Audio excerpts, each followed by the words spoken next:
All right, good morning, everyone. Personnel decisions, particularly with people at the top of an organization, are always difficult. And I can tell you, having made a lot of these over the years, that this was as difficult as any we've ever had to make because of the quality of the person involved. Organized, worked hard, navigated our ship for 6 years through the inevitable ups and downs that we face in the NFL. Outstanding father and husband. And I think even you all who are around a lot probably underappreciate how much time we all spend together. And there's nothing more fun than winning an NFL game like we did the last 2 weeks, beating our arch rival, the Steelers, 2 weeks ago, and then winning yesterday on the last play of the game and seeing the joy in the locker room. And there's nothing more distasteful than losing an NFL game. And it's finite. You either win or you lose. And Kevin did a lot of good things here over his time period with us. It was an extremely difficult decision we made. And I shouldn't say I have no doubt, I would be highly optimistic that Kevin will be a head coach again in the league. Now I want to turn our attention and talk to our fans, okay? And I want you to hear this, okay? First of all, ownership takes full responsibility for where we are. To win 8 games in 2 years is horrible. It's totally unacceptable, okay? And it's not going to continue, okay?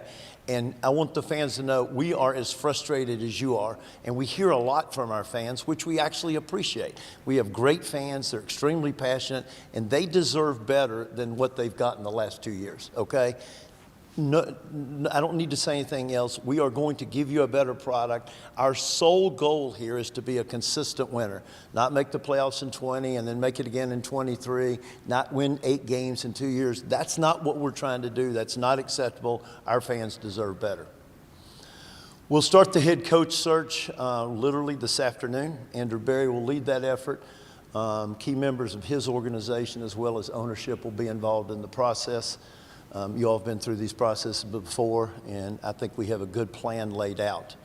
I want to comment on Andrew because I know there's questions out there, well, why didn't you change both of them? Or why didn't you change Andrew and not Kevin?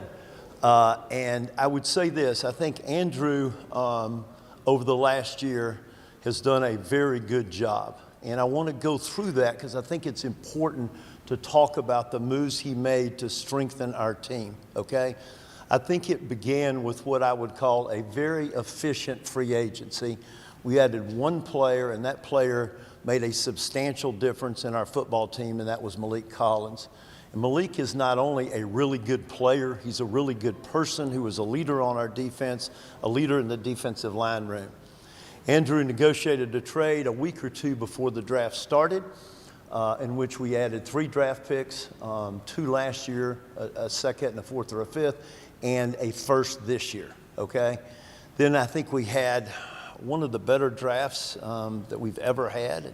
I think we added 4 really good football players who were either first team all-rookie or second team all-rookie, and I think Carson has a really good chance to be the NFL Rookie of the Year, defensive Rookie of the Year. I think what's important to understand about our rookies, though, and you all see them, you all know them, they're not only really good players, they're really good people. And they will be the cornerstone with which we'll build and grow and develop this winning team. But I think it would be short-sighted to not just look at free agency, not just look at the draft, but also to look at a couple of other moves Andrew made. We have struggled to have a consistent place kicker here really the whole time we've earned the team. And I guess the way we started this year, you'd say, well, looks like you're continuing to struggle. Our grandsons were at the game, and we were coming back to Cleveland last night, and I said, Andre Schmidt is a great lesson of when you fail, pick yourself up, persevere, and good things will happen. And the signing of Andre and bringing him on, holding with him that first week when everybody was saying, you need to cut him, you need a new kicker, I think we've hopefully solved our place kicking woes for a long time. Quality person, the team believes in him, and we're glad to have him. And then lastly, I think something that's underappreciated was the Tyson Campbell trade. Tyson is, here again, a really good player and a really good person. And I think all you need to know about Tyson is He has been playing with a bad shoulder for several weeks. We were unsure if he's going to be able to play. Got hurt in the first half. He went in, got treatment, came back and tried to play in the second half of a game where we were trying to win our 5th game. It wasn't like we were trying to make the playoffs. I think this year we not only added, and I'm repeating myself on purpose, really good players, but also really good people. And I think that core that Andrew has put together this year will help move us forward. We hope to have similar results this coming year. We'll take a couple questions. Yeah, let me just say this, one thing, Peter. The next 120 days are crucial for the organization, okay? We've got to find the right head coach. We've got to be efficient again in free agency. We have 10 draft picks, including 2 number ones. We have 4 picks in the top 3 rounds, okay? And we've got to get really good players who are really good people again. We've got to be opportunistic if trade opportunities come along. We are solely focused on having a great 120 days so we can start winning games around here.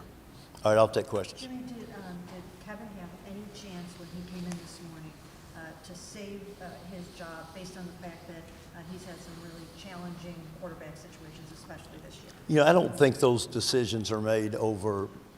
I think those decisions tend to be made over a period of time, and I'll leave the conversations we had with Kevin between us because I think he deserves that respect. Jimmy, will Jim Schwartz be a candidate for the head coach? You know, we haven't looked at that yet. I would say this: we think a lot of Jim Schwartz.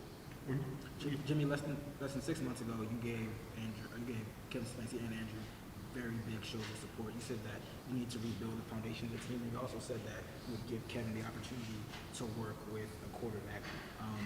Obviously, 5 wins might not, in your eyes, wasn't better, wasn't good enough. What was the breaking point, especially given your comments? I don't think there was one breaking point. I think you got to look at the body of work, and sometimes it's just time for a change, and we felt like it was time for a change. Did you think the roster was good enough to win more games this year? You know, it's easy for me to say yes. So, yeah, I think it was good enough to win more games.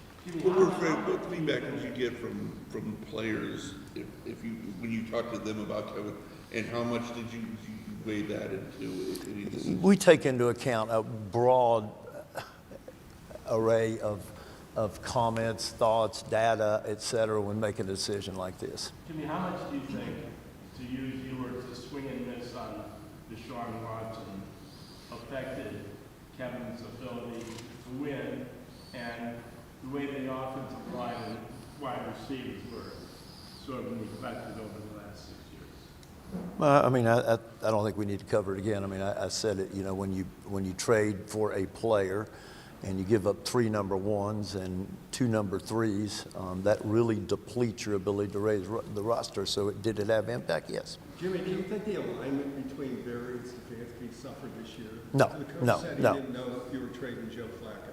How does that happen? Let me say this, and some of you said this is a dysfunctional building. I take huge exception to that. The 2 of them work just like this, okay? And they talk all the time. Their offices are basically next door to each other.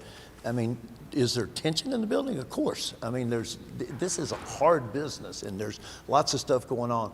But the 2 of them work together extremely well, extremely well. Why would the head coach be surprised that it started? I can't comment on that one thing, Tony, but if anybody says this is dysfunctional or those 2 of them did not work well, that's dead wrong. Do you feel like this organization is close enough that next year you'll be able to turn it around, or how far out? Well, let's see what happens over the next 120 days, okay? There are a lot of examples of teams going from last to first in the NFL. So do I think we have the core of a team? Yes. Do we have work to do in rebuilding the roster? Absolutely. We're going to go 2 more. The quarterback of the future?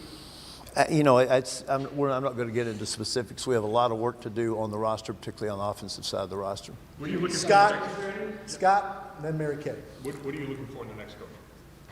I think it's a really good question. The leadership required out of a head coach in the NFL, it's one of the tougher leadership jobs I've ever seen. So they've got to be a good leader. I think they've got to be smart in terms of IQ, EQ, and football acumen. And obviously, they're going to bring expertise on one side of the ball. We do not have bias on whether they should be from the offense or the defense.